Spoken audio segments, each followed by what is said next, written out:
why it is very hard to find a genuine agent. Is it the right time to move to Australia? देखो generally same चीज़ का दूसरा एक question है. कई clients हमें जब मिलते हैं वो पूछते हैं is it the right time to even apply for permanent residency. Another question is जो पीछे ही हाइप थी, बहुत बड़ी न्यूज़ भी थी कि is north India still band? Rajasthan Haryana भी बैन है. मास्टर्स का कोर्स लेके आता है कोई स्टूडेंट, तो उसके लिए जनरली ये होता है कि उनके वीज़ा में कंडीशन होती है Australia versus Canada, which one you prefer, why you prefer? मैंने ये क्वेश्चन इसलिए पूछा, अगर आप अभी इजी पाथवे चूज़ करोगे तो उसके बाद आपके साथ इजी पाथवे चूज़ करने वाले 70-80% होगी, तो बाद में आपको कम्पीट भी उतने लोगों से करना पड़ेगा जब पीआर एप्लीकेशन डाल रहे हो. टॉप 4 कोर्स कौन से हैं पीआर के लिए आसान जिसमें पीआर हो? देखो जनरली स्पीकिंग सबसे best and easiest. Hello everyone, welcome back to another episode of the Dashcast. आज मेरे साथ हैं a very famous, a very experienced migration agent of Melbourne. He will introduce himself, will start from student visa and will end towards PR. उसके बीच में जो भी questions होते हैं माइग्रेशन के बारे में आपके सब पूछेंगे, बातें करेंगे. तो let's dive into the podcast. Hello Parth, कैसे हो? मैं फर्स्ट क्लास हूँ. मेरा नाम है पार्थ पटेल. मैं ओजिस ग्रुप हॉथॉर्न पर एज अ डायरेक्टर काम कर रहा हूँ एंड मैं रजिस्टर्ड माइग्रेशन एजेंट हूँ and try to help students and migrants to settle in Australia, या तो उनकी जो भी ड्रीम्स है उनको वीज़ा प्रोसेस में हेल्प करने का मैं काम करता हूँ. Amazing amazing. तो हम उसी की बातें करेंगे आज, माइग्रेशन की भी, कुछ पर्सनल भी, कुछ एक्सपीरियंसेस भी. हाँ जी. जो लोग सुनना चाहते हैं और पसंद भी करते हैं. तो let's begin with yourself. How was the day? दिन कैसा रहा? आज का दिन अच्छा रहा. गुड थिंग इज़ कि there are good updates coming as well and there are some bad updates coming as well. तो थोड़ा बिजी रहा उसमें, अपडेट्स में, थोड़े वीडियोस करने में, थोड़ी पोस्ट डालने में और थोड़े एडमिन्स या तो स्टाफ को इंफॉर्मेशन पास ऑन करने में. तो थोड़ा बिजी डे था. अभी थोड़े दिन से जब से स्टेट गवर्नमेंट्स के अपडेट्स नहीं आ रही है तो थोड़ा स्लो चल रहा था, but I think it will start picking up. तो लेट्स सी. आई थिंक आज कुछ अपडेट आया हुआ ना. Walked in, you guys were talking about something specific. तो क्या अपडेट्स आए अभी? एक्चुअली जो स्टूडेंट्स होते हैं यहाँ पर ऑस्ट्रेलिया में आने के बाद उनके कोर्सेस चेंज करने का प्लान करते हैं. मे बी उनको अपना कोर्स जिसमें एडमिशन लेके आए वो अच्छा नहीं लग रहा है, या तो मे बी उनको जो यूनिवर्सिटी में यहाँ पर आए हुए हैं वहाँ पर उनको अच्छा नहीं लग रहा है, उनका कुछ एक्सपीरियंस अच्छा नहीं रहा बिकॉज मे बी उनकी जो कोर्स की डिलीवरी है वो उनको अच्छी नहीं लग रही है, या तो उनको लग रहा है कि यहाँ पर ऑस्ट्रेलिया में जहाँ पर वो आए हुए हैं, मान लो ब्रिस्बेन में है, उनके कोई कनेक्शन नहीं है तो उनको अच्छा नहीं लग रहा है एंड दे आर लाइक हमें कोई और यूनिवर्सिटी, कोई और प्लेस पर जाके स्टडी करना है, वैसा कुछ. तो वो कोर्स चेंज करने की बातें कर रहे हैं. बट देन रिसेंटली गवर्नमेंट ने नोटिस करा है कि बहुत सारे स्टूडेंट्स ऑस्ट्रेलिया में आने के बाद कोर्सेज ट्रांसफ़र कर रहे हैं, कोई और इंस्टीट्यूट में एडमिशन ले रहे हैं, जिससे कि जो यूनिवर्सिटी की रेपूटेशन और उनकी जो एडमिशन इंटेक होती है उसमें अच्छे खासे स्टूडेंट्स यूनिवर्सिटी में स्टडी ना करके प्राइवेट कॉलेजेस में चेंज कर रहे हैं, जिससे कि उनकी फ़ीस में थोड़ा उनको बेनिफिट मिले, या तो थोड़ा इजी होता है वहाँ पर वर्क, स्टडी एनवायरनमेंट, ये वो. तो because of that students with in 6 months या तो 6 महीने के बाद कोर्स चेंज कर देते थे. जनरली रूल ये है कि आप 6 मंथ्स तक कोर्स चेंज नहीं कर सकते हो, अदरवाइज आपको अनलेस कि आपको यूनिवर्सिटी रिलीज लेटर दे रहे हैं. तो उसको गवर्नमेंट थोड़े उसमें थोड़े अपडेट्स आ रहे हैं कि maybe there might be some changes. अभी गवर्नमेंट ने आज अभी थोड़ा पब्लिश करा हुआ है कि जिसमें करंट स्टडी अलो नहीं करेंगे, वैसा कुछ. तो इसलिए थोड़ी स्टूडेंट्स में ये हड़बड़ मची हुई है कि भाई क्या करें, एडमिशन लेना है तो फटाफट से ले ले, जो भी है वैसा. यानी लाजमी यार. And looks like a very serious day for you. इतने चेंजेस आ रहे हैं एकदम से. Before we dive into migration, let's talk some normal stuff. तो कहाँ से हो आप? मैं इंडिया में गुजरात से हूँ एंड उसमें छोटा सा टाउन है जिसका नाम है वरदरी. बट वहाँ से मैं बॉर्न बॉटअप हुआ हूँ. थोड़ा गांव में मैंने स्टडी करी है, फिर सिटीज़ में, अलग अलग सिटी में जाके मैंने स्टडी करी है एंड देन सोचा कि मैं यहाँ पर आके मास्टर्स करूँ.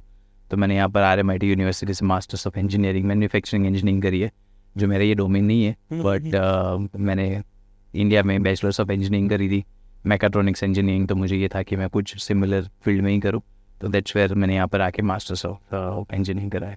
तो you are living example of कि इंटरेस्ट और कैरियर दोनों अलग अलग हो सकते हैं, कि पढ़ाई कुछ और की और इंटरेस्ट कुछ और था तो आप उसमें चले गए. करेक्ट. तो what made you to switch towards migration industry? Actually जब मैं यहाँ पर आया था as a student RMIT university में, तो मैं जैसे कि सारे स्टूडेंट्स देखते हैं पार्ट टाइम जॉब्स के लिए, तो मैं भी same way part time jobs देख रहा था। मैंने थोड़ी awkward on and off job करी थी and I was looking for some office, क्योंकि मैंने इंजीनियरिंग करा है, तो आई वाज लाइक एटलीस्ट चलो कुछ नहीं तो ऑफिस बेस्ड जॉब मिल जाए। And that's where I came across my friend, जिसने मेरे को इसमें रिफ़र करा कि भाई एज एन एडमिन जॉब मिल रही है, इफ़ यू आर इंटरेस्टेड। तो मैंने सोचा चलो लेट्स सी। तो मैंने ओजेस ग्रुप में आया था मैं 2014 में, तो मैंने 2014 में ओजेस ग्रुप में एज एन एडमिन का इंटरव्यू दिया और मैं सिलेक्ट हुआ था। तो जब मैं स्टूडेंट था तो चलो उतना था नहीं कि इंजीनियरिंग में मतलब जॉब मिल जाएगी, बिकॉज इनिशियली मैंने थोड़े महीने ट्राई करा था, but at that time it was more difficult. Plus manufacturing engineering related उतना यहाँ पर होता नहीं है, बिकॉज ऑस्ट्रेलिया थोड़ा हैवीली एक्सपोर्ट इम्पोर्ट के ऊपर ज़्यादा बिलीव करता है, मतलब मैन्युफैक्चरिंग के हिसाब से। बिकॉज जो वर्कर्स की जो एक्सपेंसेस होता है, मेनली लेबर एक्सपेंसेस, उसको लेके गवर्नमेंट मतलब employers, most of the employers prefer की ओवरसीज से ही चीज़ें यहाँ पर ले, तो इसलिए मैन्युफैक्चरिंग का थोड़ा काम कम ही है वैसे भी। तो उस हिसाब से मैंने सोचा कि चलो as an admin office job मिल जाए तब भी बढ़िया है। तो फिर मैंने यहाँ से as an admin job start करी एंड स्लोली फिर मैं इसमें करता गया, लोगों की हेल्प करते गया। एंड जब मैंने क्वालिफिकेशन फिनिश करा तो मेरे पास अगेन 2 ऑप्शन थे, मैं सोच सकता कि चलो इंजीनियरिंग में कुछ करूँ, बट फिर मुझे हुआ कि बिकॉज मैं जनरली गुजरात से हूँ, तो मुझे ये भी था कि मुझे कुछ बिजनेस ओरिएंटेड कुछ करना है। तो मैंने ये सोचा कि इंजीनियरिंग में अगर मुझे कुछ करना है तो मुझे ज़्यादा ही कुछ इन्वेस्टमेंट चाहिए होगा, बिकॉज छोटी इन्वेस्टमेंट से कुछ मैं मैन्युफैक्चरिंग ऐसा कुछ कर नहीं पाऊँगा। तो वो सोच के, और प्लस मेरा इंटरेस्ट वैसे भी 2 साल में इसमें थोड़ा ग्रो हो ही गया था, तो मैंने सोचा फिर इसी को मैं कंटिन्यू करता हूँ। तो ये सोच के मेनली मैंने सोचा कि migration industry is good industry. एक तो मेरा इंटरेस्ट बन गया और दूसरा लॉन्ग टर्म मेरा कुछ अच्छा हो सकता था। एंड ये अच्छी बात है कि आज मैं यहाँ पर ओजेस ग्रुप ऑथर विच डायरेक्टर भी हूँ। And you doing a very great job. इतने सारे क्लाइंट्स हैं, मेरे म्यूचुअल भी हैं, कुछ हमारे फ्रेंड्स भी हैं, तो I know you about you a lot. तो मैंने एक क्वेश्चन इसलिए पूछा क्योंकि एज आई टोल्ड यू कि आपने पढ़ाई कुछ और की, आप किसी और चीज़ में आप काम कर रहे हो, पैशन राइट।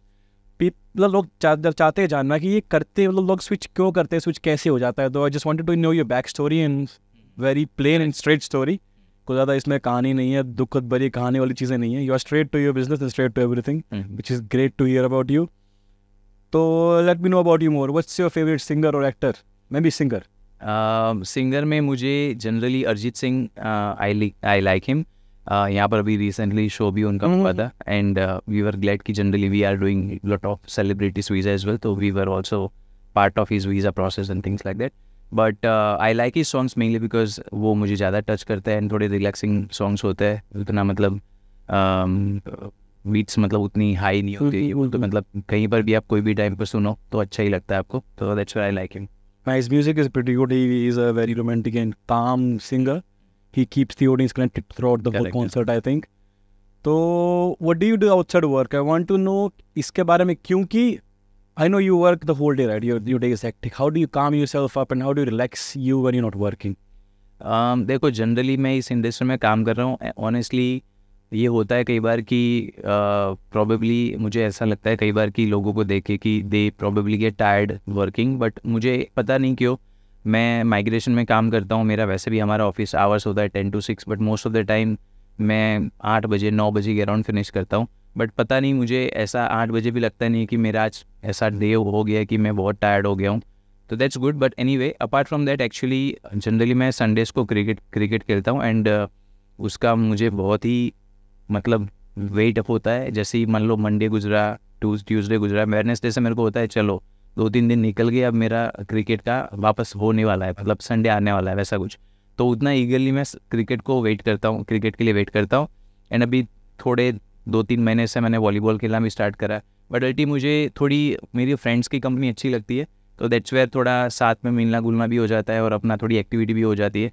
तो दैट्स वेयर मुझे मेनली क्रिकेट और वॉलीबॉल में अभी इंटरेस्ट अच्छा खासा चल रहा है, तो वीकेंड पर यही होता है कि मेनली क्रिकेट या दोस्तों के साथ थोड़ा खेल लिया जाएगा समझ। Looks like you're into sports after your work. Yeah.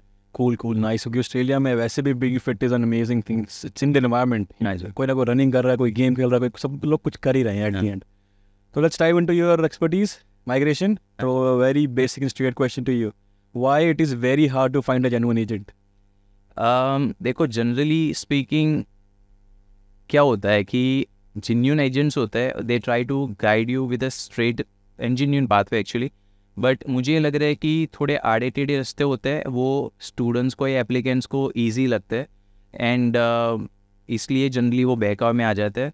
हम कई बार ये ट्राई करते हैं कि मेरे लिए मैं जनरली कई बार ये ट्राई करता हूँ कि मैं स्टूडेंट्स को उतना पुश करूँ कि भाई ये पाथवे प्रीफर कर ही ले। कई बार उनको ये लगता है कि ये पुश कर रहा है मतलब कुछ मे बी फिशी भी हो सकता है, तो ये भी है। बट अल्टीमेटली क्या होता है कि जब इंडिया से स्टूडेंट्स आते हैं तो इंडिया में उनके पास उतना नॉलेज होता नहीं है, यहाँ का कल्चर भी क्या है, यहाँ पर प्रोसेसेस कैसे होती है, इमिग्रेशन प्रोसेसेस, वो उनको उतना ज़्यादा पता नहीं होता है। उनको सिर्फ ये होता है हमें ऑस्ट्रेलिया में जाना है, तो जैसे ही उनको कुछ बोलते हैं वो मान लेते हैं, यहाँ पर आते हैं, एंड देन आफ्टर उनको पता लगता है कि नहीं इसमें कुछ ये प्रॉब्लम है, या तो ये यूनिवर्सिटी में हम आ गए बट हमें ये नहीं करना था फॉर एन एग्जाम्पल, एंड इसलिए हम अभी बात कर रहे थे कि लॉट ऑफ स्टूडेंट्स थिंक कि उनको कोर्स अपना चेंज करना है। तो वो एक कंसर्न है। दूसरी चीज़ कि जो माइग्रेशन एजेंट्स जितने रजिस्टर्ड है उससे ज़्यादा हमें लग रहा है कि नॉन प्रैक्टिसिंग एजेंट्स होते हैं कि जो मार्केट में सर्विसेज ऑफ़र करता है, एंड वो जनरली ऐसे आपको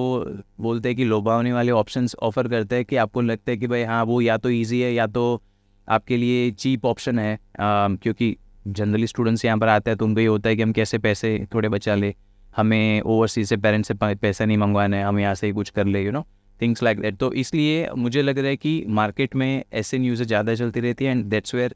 बट तब भी अच्छा है कि ऑस्ट्रेलिया में जो स्टूडेंट्स हैं उनको रजिस्टर माइग्रेशन एजेंट्स का पता है, तो दे स्टिल प्रीफर कि हम माइग्रेशन एजेंट से कर ले काम।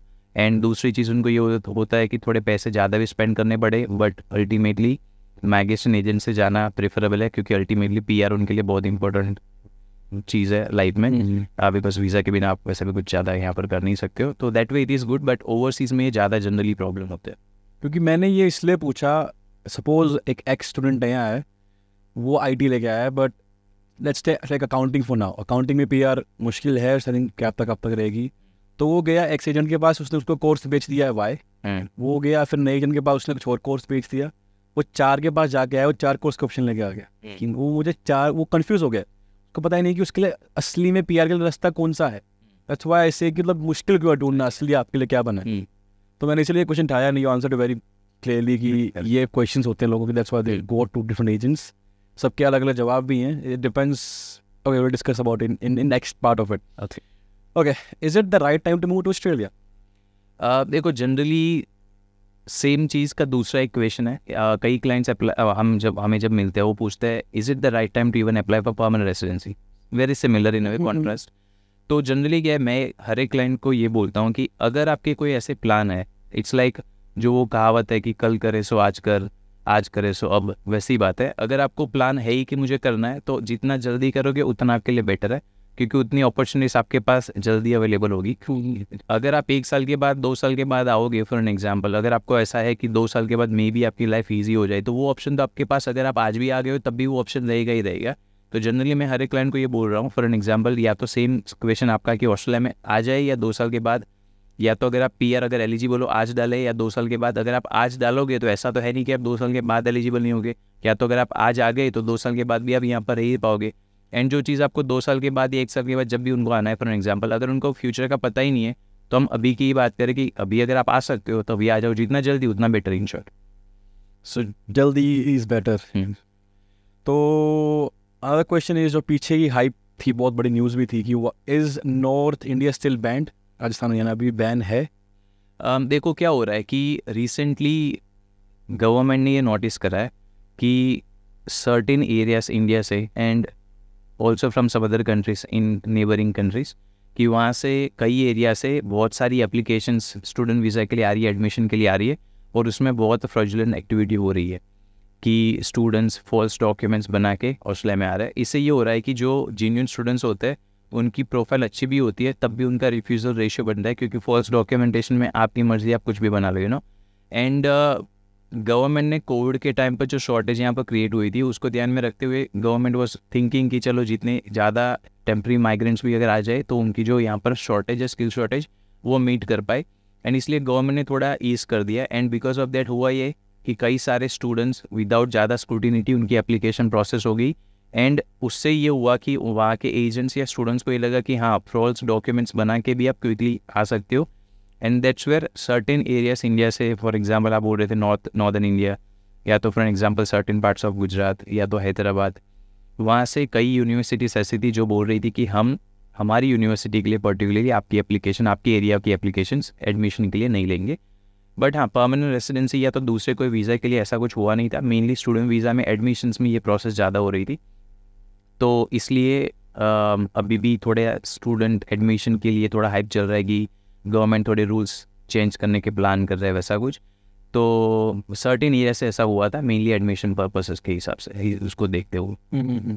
तो वो अभी भी बैन है या इट्स ईजी ना? मतलब क्या है कि ऐसा नहीं है कि वो बैंड है, बट प्रिफरेबली अगर वो सर्टेन एरिया से एप्लीकेशन आ रही है तो सर्टेन यूनिवर्सिटीज़ ने अभी भी बोला हुआ है कि हम वो एप्लीकेशंस नहीं लेंगे। तो जो यूनिवर्सिटी एप्लीकेशन ले रही है वहाँ पर वो एप्लीकेशन हम डालते हैं फॉर एन एग्जांपल, एंड फिर वहाँ पर वो लोग क्या करते हैं, थोड़ी स्क्रूटिनिटी ज़्यादा रखते हैं टू मेक श्योर कि वो क्वालिफिकेशन डॉक्यूमेंट्स या तो जो भी डॉक्यूमेंटेशन है वो प्रॉपर आ रहे, एप्लीकेंट जेन्युइन है वैसा कुछ। तो थोड़ी स्क्रूटिनिटी बढ़ गई है, और जो यूनिवर्सिटीज़ नहीं लेने के लिए बात कर रही है वो तो वैसे भी नहीं ले रहे। तो अभी मतलब सेम सिचुएशन है।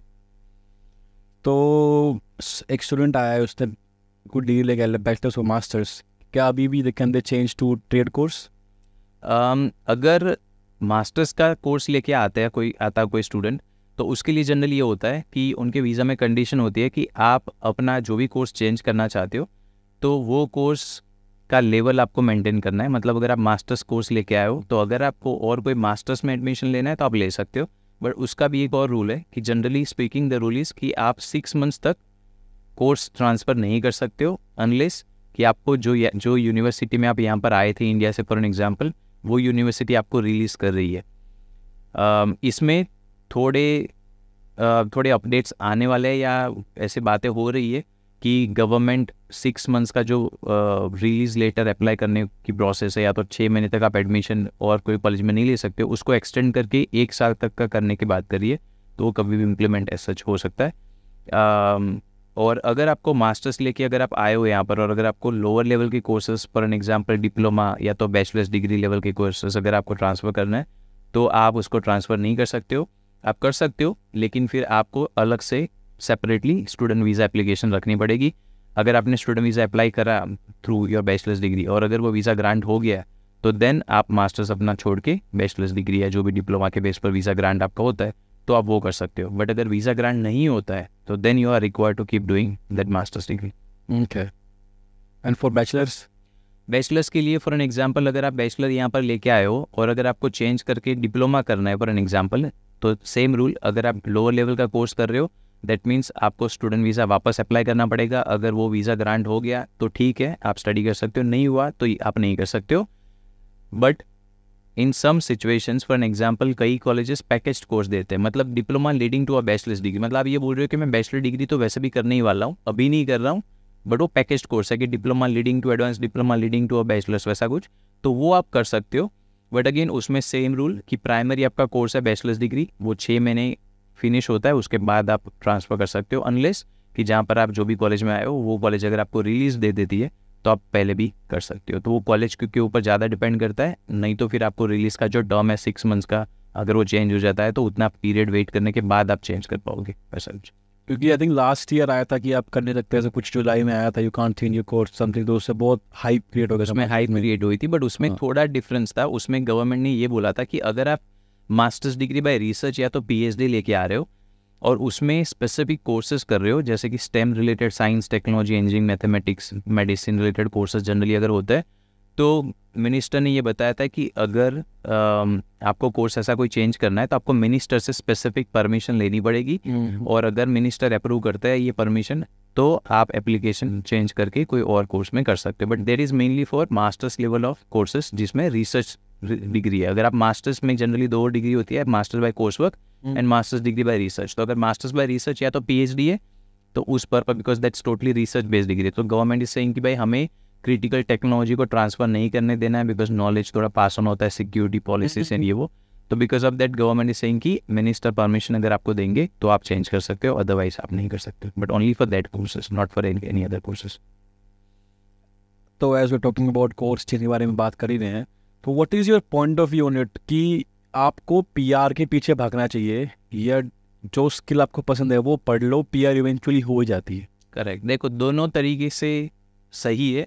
कई बार आप पीआर के पीछे भागते हो तो पीआर चलो आ ही जाएगी, बट अल्टीमेटली मैंने ये देखा है कि जो स्टूडेंट अपने कैरियर के पीछे भागता है तो पीआर उनकी कैसे न कैसे हो ही जाती है जनरली स्पीकिंग। क्योंकि मैंने ये देखा है कि अगर आपका किसी चीज़ में इंटरेस्ट है ना, तो आप किसी न किसी तरीके से, कुछ नहीं तो आप एम्प्लॉयर स्पॉन्सर्ड वीज़ा, क्योंकि अल्टीमेटली अगर आपका कोई डोमेन है जिसमें आपका इंटरेस्ट है तो उसमें आपको, क्योंकि आपका इंटरेस्ट है, आपको कहीं ना कहीं किसी न किसी तरीके से जॉब आपको मिली जाएगी। अगर आपको जॉब मिलती है तो आप स्टेट स्पॉन्सरशिप, वो नहीं होता है तो एम्प्लॉयर स्पॉन्सर्ड वीज़ास, वो सारे ऑप्शन देख ही लेते हो। और अगर आपका इंटरेस्ट होता है तो ऑटोमेटिकली आप जिसके भी साथ काम कर रहे हो उनको आपका जो डीप इंटरेस्ट है या आपका हार्ड वर्क वो उसमें दिख ही जाता है, क्योंकि जिसमें आपका इंटरेस्ट होता है आप उसको अच्छे से काम करोगे, है ना। तो उस केस में most of the time employers they are happy to sponsor people, and उसमें ऑप्शंस पीआर के भी हो ही जाते हैं। तो मैंने अभी तक ये देखा है कि जितने भी स्टूडेंट्स होते हैं जो सेम फील्ड में काम करते हैं, जो उनका डोमेन होता है, उनको कोई ना कोई तरीके से पीआर मिल ही गया हुआ है। हाँ, it may be matter of time कि मे बी इस साल नहीं हुआ तो नेक्स्ट ईयर। और अभी तो गवर्नमेंट उतना वीज़ा एक्सटेंशन भी करे जा रहा है, जैसे कि आप 2 साल का कोर्स कर रहे हो तो आपको 5 साल का टीआर मिलेगा for some kind of courses, IT वाईटी रिलेटेड कोर्सेज में। तो 5 साल तो मतलब you have sufficient period of time, 7 साल आपका, 2 साल का मास्टर, 5 साल का वीज़ा, तो मतलब 7 साल में आप क्या नहीं कर लोगे। सही बात है। That's what I support as well, कि जो अगर पसंद है, कुछ करने आए हो, तुमको पसंद भी है तो करते रहो उसको। पीआर ऑन द वे हो जाएगी, it's part of a journey at the end. Let's discuss about global, कि Australia versus Canada, which one you prefer, why you prefer. मैंने ये क्वेश्चन इसलिए पूछा, रिसेंटली बहुत न्यूज़ भी था और फैली हुई थी बात की जॉब्स थी कनाडा में, it's becoming very hard to survive. मेरे कुछ फ्रेंड्स नॉन जो अभी गए हैं, वो जॉब नहीं मिल रही है कुछ मंथ से, तो तंग हो रहे हैं। Is it a good thing to prefer Australia और कनाडा? If yes, why?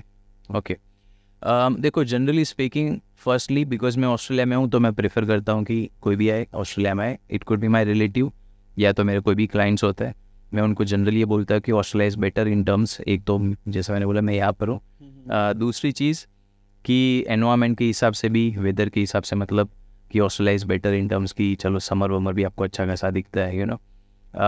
तीसरी चीज़ सिक्योरिटी के हिसाब से भी मेरे को लग रहा है कि Australia is better than Canada, क्योंकि वहाँ पर जिस तरीके से गवर्नमेंट की पॉलिसी चल रही है कंपैरेटिवली यहाँ पर उतना अच्छा चल रहा है कि सिक्योरिटी में ऑस्ट्रेलिया इज़ बेटर। और प्लस मेन आइलैंड मतलब अलग ही है, तो थोड़ा डिफरेंस क्रिएट होता है उसमें। उसके अलावा जो पे रेट्स है वो ऑस्ट्रेलिया के मच मोर हायर है कंपेयर टू कनाडा। कॉस्टिंग के हिसाब से कनाडा इज़ चीपर, तो वो उनका प्लस पॉइंट है, बट अर्निंग यहाँ पर ज़्यादा है तो कॉस्टिंग उस तरीके से आप कवर कर ही लेते हो। उसके अलावा जो आपने बोला जॉब्स का, अब जॉब्स का मुझे ऑनेस्टली मैंने खुद ऐसा कुछ देखा नहीं है जिसमें मैं कुछ खुद गया नहीं हूँ, बट हाँ मैंने, जैसे आपने सुना है सेम वे मैंने भी ऐसा सुना हुआ है, बिकॉज मैं, मेरे थोड़े फ्रेंड्स हैं वहाँ पर या थोड़े रिलेटिव्स हैं, उनसे भी बातें होती रही थी कि कनाडा का जो माइग्रेशन प्रोग्राम है वो, उसमें जो नंबर्स है कि वो ज़्यादा लोगों को पीआर दे रहे हैं, उनकी ज़्यादा इंटेक है, उसके वजह से ये होता है कि बहुत सारे स्टूडेंट्स वहाँ पर गए हुए हैं। एंड मैंने ये भी देखा है कि इंडिया में एजेंट्स उसको प्रोएक्टिवली बोलते रहते हैं कि भाई हाँ Canada is better in terms of PR, and lot of students actually think कि भाई उनको पहले पीआर टारगेट करना है, तो वो सोचते हैं कि हाँ चलो मेरा पीआर कनाडा में ईजी हो रहा है, बिकॉज पता नहीं क्यों पर पहले से ऐसी मिथ चल ही रहा है कि भाई हाँ ऑस्ट्रेलिया में आप 7 इंच नहीं ला सकते हो, मतलब आप भूल जाओ PR in a way. But हाँ हम भी यहाँ पर गाइड करते हैं लोगों को, देयर आर वेज कि जिसमें आप 6 बैंड्स ईच, एंड उससे ज़्यादा भी अभी गवर्नमेंट ने नए प्रोग्राम्स निकाले जिसमें आपके 4.5 बैंड, 4.5 बैंड होता है, उसमें भी एम्प्लॉयर स्पॉन्सर्ड वीज़ा प्रोग्राम्स होता है। एंड ऐसे ऑक्यूपेशंस जिसमें जनरली ऐसा कभी सोचने में भी नहीं आता था कि ऑस्ट्रेलिया पीआर देगा। For an example truck driver, आपको मे भी आज भी ना पता हो, बट ट्रक ड्राइवर के भी पीआर ऑप्शंस है यहाँ पर, यू नो। जो जनरली मेरे पास 4-5 साल पहले ऐसे रिज्यूम्स आते थे कनाडा से, एक्चुअली मेरे को रिज्यूम्स आते थे कि मैं ट्रक ड्राइवर हूँ, मेरे कोई ऑप्शंस है। जनरली तब कनाडा में ऑप्शंस ऑलरेडी ट्रक ड्राइवर के होते थे, तो मेरे पास आते थे, तो मेरे को ऐसा होता था कि भाई ये कैसे ऑप्शंस पीआर के पूछ रहे हैं, यू नो। बट हाँ अल्टीमेटली गवर्नमेंट ने स्टार्ट करा था, तो यहाँ पर भी थोड़े लोअर स्किल लेवल ऑक्यूपेशन है उसमें भी पीआर होता है। और जो रही जॉब्स की बात, तो जॉब्स में ऑस्ट्रेलिया का प्रोग्राम में जनरली हमने ये देखा है कि ऑस्ट्रेलिया का जो प्रोग्राम है वो ऑक्यूपेशन हायर लेवल के ही ऑक्यूपेशंस में परमानेंट रेसिडेंसी ऑफर करता है मेनली। ये ट्रक ड्राइवर, ये वो ऑक्यूपेशन में 2-4 बोल रहा हूँ, वो ऑक्यूपेशंस भी हर एक एरिया में अवेलेबल नहीं है, only in particular regional area से वो अवेलेबल है। तो इससे होता ही है कि जो स्किल्ड पीपल ही ऑस्ट्रेलिया में जनरली आ पाते हैं। और यहाँ पर ऑस्ट्रेलियन गवर्नमेंट ऐसा नहीं है कि अपनी इंटेक इतनी ज़्यादा बढ़ा दी है कि एक साथ बहुत सारे स्टूडेंट्स आ जाते हैं और उनको फिर जॉब्स में कंसर्न होता है, प्रॉब्लम होता है। अल्टीमेटली क्या होता है कि जब मैं भी आया था तो एज एन स्टूडेंट जॉब लेना थोड़ा आपको डिफिकल्ट होता है। मे बी हमारे व्यूवर्स भी देखेंगे कि भाई ये भाई बोल रहे हैं कि भाई जॉब ऑस्ट्रेलिया में अच्छे से मिल जाती है। बट हाँ, इनिशियली 1-2 महीने के लिए बिकॉज आपका कोई रेफरेंसिंग उतना ना हो या आप यहाँ पर अभी आए हो, आप सेटल हो रहे हो, तो 1-2 महीना में भी डिफिकल्ट होती है। बट उसके बाद जनरली ऑस्ट्रेलिया में आपको मिल जाती है। कनाडा में ऑनेस्टली मैंने खुद ऐसा कुछ एक्सपीरियंस करा नहीं है तो मुझे उतना मैं आपको कमेंट नहीं कर सकता। बट जिस तरीके से मैंने भी आपने जैसे सुना हुआ है, मुझे भी ये सुनने में आया कि बहुत सारे माइग्रेंट्स कनाडा में मूव हो गए हुए हैं। एंड बिकॉज ऑफ दैट ये हो रहा है कि वहाँ पर जॉब्स के बहुत ही कंसर्न्स अभी आ रहे हैं, क्योंकि जिस तरीके से उन्होंने इंटेक करी है एंड वो भी जैसे हम बोल रहे थे कि नॉर्दर्न इंडिया में बैन यहाँ पर ऑस्ट्रेलिया ने करा हुआ है वैसा कुछ, बट वैसा कुछ कनाडा में उतना ज़्यादा देखने नहीं मिला हुआ है। और प्लस वहाँ पर लोअर कोर्सेज में भी वहाँ पर स्टूडेंट्स वीज़े लग जाते हैं, तो जो ऑस्ट्रेलिया में मतलब लोअर लेवल के कोर्सेज में इंडियन स्टूडेंट्स को गवर्नमेंट इतना ईजिली वीज़ा ग्रांट करता नहीं, वो सब है। तो उस तरीके से मुझे लग रहा है ऑस्ट्रेलिया में आपको जॉब मिलने की पॉसिबिलिटी कंपेरेटिवली ज़्यादा होती है, पे रेट आपका अच्छा होता है, वेदर भी अच्छा हुआ है, life quality is better, life quality is also much more better. आप देखोगे कि मोस्ट लेवल सिटीज़ में आपको बहुत सारी ऑस्ट्रेलिया की सिटीज़ दिखेगी। और यहाँ पर कल्चर बहुत मिक्स्ड है, you know. Melbourne is considered कि भाई टॉप मोस्ट मल्टीकल्चरल सिटी, वैसा कुछ। तो ये सारी चीज़ है जो मेरे को ऐसा खुद फील करवाती है कि हाँ, Australia is better than Canada. Otherwise मैंने खुद एक्सपीरियंस कनाडा का करा नहीं है, तो I can not comment that much. जब तक मैं वहाँ पर जा सकता हूँ, मे बी नेक्स्ट टाइम हम जब करेंगे तो मे बी तब तक hopefully I might have gone to Canada. तो मैं आपको थोड़ा ज़रूर यार, घूम के आना बहुत ज़रूरी है, घूमना भी बहुत ज़रूरी है to travel. Australia is a country made by migrants, क्योंकि यहाँ के खुद के तो एबोरिजिनल्स दिखते ही नहीं हमको, जो आई थिंक बहुत दूर दूर रहते हैं छोटे शहरों में। तो Australia is all made by migrants, तो माइग्रेंट्स के लिए तो ये अच्छा था भी और अच्छा रहेगा भी। It becomes hard for a while to get PR, but life stay is good, चीज़ें अच्छी ही रहती हैं। मैंने देखा है लिविंग स्टैंडर्ड आपका मेंटेन रहता है, आप अच्छा खाते हो, you eat fresh and you breathe fresh right at the end. और आप बीइंग इंडियन मुझे बोलते हुए अच्छा नहीं लग रहा, but the more the Indians the life is hard. वो मेंटेलिटी आ जाती है, वो देसी तंग करती है बहुत जगह पे लोगों को आपस में भी। तो living around whites it is good for your professional growth a bit, because you get that hold on your language, on English, and you get hold of that professional way of living. क्योंकि अभी मैं office में भी बैठता हूँ तो it's all different. हाँ जी, अगर मेरे पास 4 देसी बैठे होंगे तो पता नहीं उसका एरिया का क्या मज़ा होगा, क्या उसके हालात होंगे। पर अगर हम 5 लोग बैठे आप सब अपनी लिमिट्स में एक लिमिट तक बात करते हैं आपस में, and it's all sorted and it's all focused.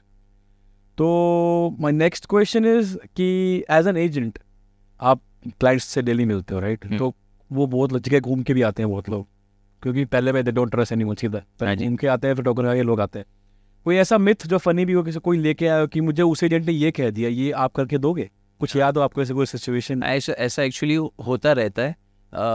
For an example, recently मुझे किसी स्टूडेंट ने आके पूछा था कि मुझे किसी एजेंट ने बोला हुआ है कि अगर आप स्टूडेंट वीज़ा पर आ रहे हो तो आपको स्टडी करनी है, आप पार्ट टाइम भी काम नहीं कर सकते हो, बिकॉज आपका स्टूडेंट वीज़ा का पर्पज़ ये है कि आपको स्टडी करनी है। जनरली मैंने ऐसा कभी किसी एजेंट से सुना नहीं था, मतलब कैसे क्लाइंट से भी ऐसा सुना नहीं था। एंड रिसेंटली जब मैंने ऐसा सुना तो मुझे ये हो गया कि इतना कम नॉलेज तो मे बी कोई भी एजेंट का उतना नहीं होगा, आई डोंट नो। बट हाँ, क्लाइंट जिस तरीके से मुझे बता रहा था और प्लस जिस तरीके से उनका नॉलेज था, उस तरीके से मुझे नहीं लगा कि क्लाइंट में भी फेक आउट कर रहा था। उसको मे भी किसी ने ऐसा बताया हुआ है। वो एजेंट है नहीं है मुझे नहीं पता है, बट उन्होंने ये बोला था कि उनको किसी एजेंट ने बताया कि हाँ, अगर आप स्टूडेंट वीज़ा पर आते हो तो आप यहाँ पर काम कर ही नहीं सकते हो, आप 2 साल के बाद ही काम कर सकते हो। तो मैंने उनको बोला कि इतने सारे स्टूडेंट्स होते हैं आपके पास दिखते हैं, आप जहाँ पर मे भी रहने आए वो भी काम कर रहे हैं, आपको लग रहा है कि वो इलीगली काम कर रहे हैं? तो बोले कि इसलिए मैं आपको पूछ रहा हूँ, वैसा कुछ है ना। तो ऐसी बातें होती रहती है। बट हाँ, अल्टीमेटली कई बार क्लाइंट्स ऐसे क्वेश्चन पूछते हैं तो हमें ये होता है कि जब मैं भी उनको एक्सप्लेन कर रहा हूँ तो उनको भी ये होता है कि भाई हाँ, इनकी भी एडवाइस सही है कि नहीं हुई है। तो उस पर्पज़ से मुझे ये होता है कि फिर मुझे उनको गवर्नमेंट की वेबसाइट्स को रिफ़र करवाना पड़ता है कि आप देखो ये वेबसाइट है, उनको मुझे डोमेन दिखाना पड़ता है कि देखो ये डोमेन से इस gov.au, तो दैट प्रूव्स कि this is the official domain as well. ऐसा नहीं है कि मैं कोई भी डोमेन पर आपको जाके दिखा रहा हूँ। And then they believe in a way, and मैं उनको बोलता हूँ कि देखा अगर आपको ऐसा भी है तो आपके कोई अच्छे नोन है, आप उनको मे भी पूछ सकते हो जो यहाँ पर ऑलरेडी थोड़े टाइम से रह रहे हैं, they might have better knowledge, you know. तो then they are like okay ठीक है, फिर उनको लगता है कि हाँ this must be right. And दूसरी चीज़ होती भी है ये है कि कई बार हमारे पास क्लाइंट्स आते हैं, अच्छे खासे नंबर्स में जो क्लाइंट्स आते हैं वो रेफरल थ्रू आते हैं। तो उससे ये होता है कि उनको ट्रस्ट पहले से वो आते हैं, उसके पहले ही ऐसा होता है कि भाई चलो 50-60% उनका ट्रस्ट वहाँ से बैठ जाता है। एंड देन फिर वो हमसे कंसल्ट करते हैं, बातें करते हैं, तो वो भी किस तरीके से हम बात करते हैं उनको और ट्रस्ट बिल्ड होता है, तो वो थोड़ा बिलीव करने में ईजी हो जाता है। बट हाँ, एजुकेशन टीम में जनरली बहुत बार ये होता है कि वो कंसल्ट करते हैं, लेकिन फिर education market is like that in a way कि वो फिर कहीं से भी अपने फ्रेंड से सुनते हैं, नहीं ये कॉलेज में ये प्रॉब्लम है वो प्रॉब्लम है, तो फिर स्टूडेंट क्विकली चेंज कर जाता है कि हम उसको बोलते हैं कि मान लो दिस यूनिवर्सिटी इज़ बेटर, वो घर जाके मे भी सोचे कि भाई नहीं इन्होंने गलत बोला है, वे फिर चेंज कर जाता है। वो थोड़ा एजुकेशन में ज़्यादा ऐसा होता है, बट माइग्रेशन में उतना जनरली ज़्यादा नहीं होता है। इट्स वेरी रेयरली कि ऐसा होता है कि बहुत लो लेवल का नॉलेज होता है कि जिसमें उनको गलत चीज़ें पता होती है, but most of the time जो बेसिक चीज़ें होती है वो उनको पता होती हैं। That's good. So as we talk about migration more, मतलब how someone can get a PR, मतलब PR कैसे पाएं?